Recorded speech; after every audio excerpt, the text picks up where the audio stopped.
Good evening and welcome to A Walk with Tilly. Slightly later stroll this evening. It's lights are starting to draw in now, but it's still a nice mild evening. It's been a little bit cool this evening and it's getting cold at night now as well. Yesterday was a clear night and it was very chilly, but nonetheless beautiful. Look at that. Absolutely stunning.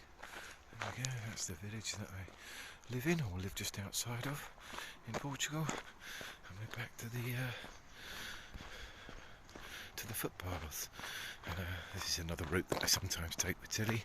You may hear a little bit of noise in the background. That's just the road that passes fairly nearby. In fact, we can go under it, but I think we're going to go along next to it, adjacent, the footpath adjacent to it. Anyway, just a little update. Listening to Mick Lynch again, dropping truth bombs from the left-hand side of the room. What can I say? There isn't anyone else that there's no one else who gets a platform on any major outlet that I can see that, or that I'm aware of, that airs a view from a left-leaning perspective. It's weird. It's weird because it makes him appear. It's so unusual. It makes him appear almost radical. Certainly with the framing that goes with it. So the specific piece that I'm talking about was he made an appearance on LBC. With one of their presenters, Ben Kentish, who used the phrasing of calling him effectively a militant without doing it. So he used the some people may say, or some people say, or it has been said phrasing to frame a topic as if being able to give the ability to call him militant without calling him militant. And unlike most people who seem to let these things ride, Mick Lynch didn't. He picked it up and he confronted him with it. He certainly confronted him with the words he used. He allowed him to say, "I didn't call you that," but he didn't have room to wiggle off because he continued the conversation. Pointing out that there are, in fact, what's going on at the moment is definitely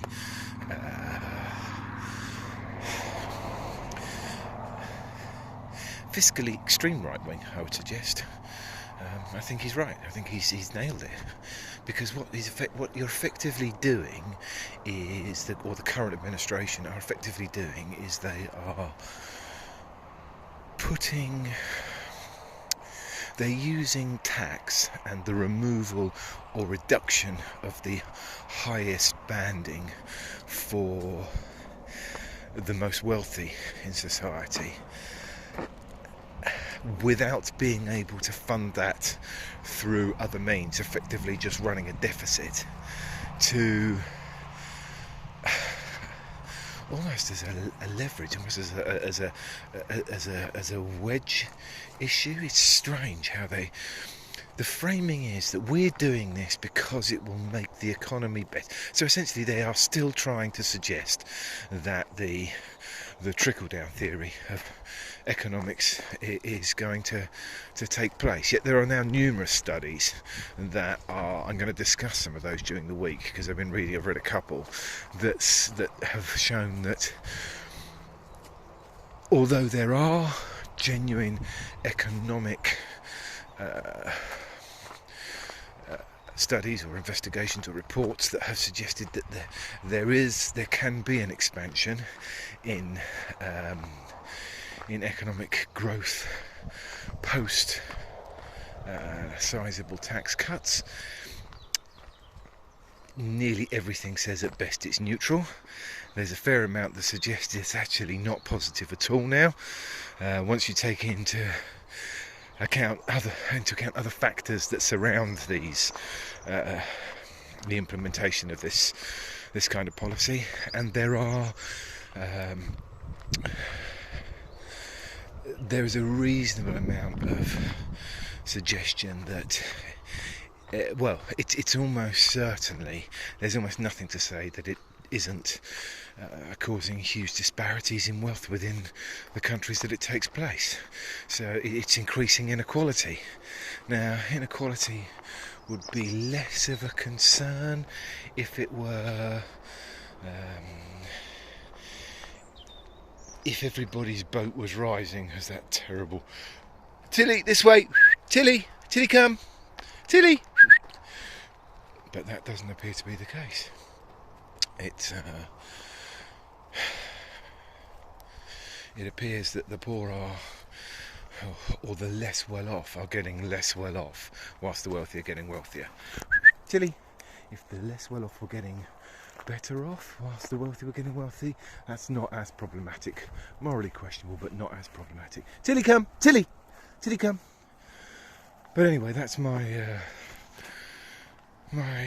tuppence worth on the subject. Tilly, come. Tilly, come. Let me know. Tilly. Wait.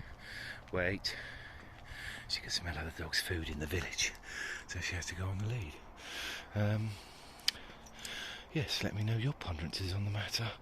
If you think that's wide of the mark, if you think.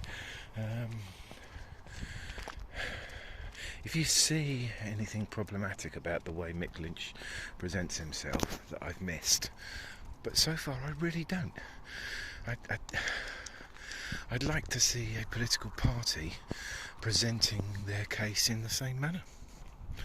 Anyway, well, there's some more Mick Lynch interviews that have gone on today. I'll give them a watch and maybe discuss them tomorrow. Bye for now from a beautiful evening in Portugal.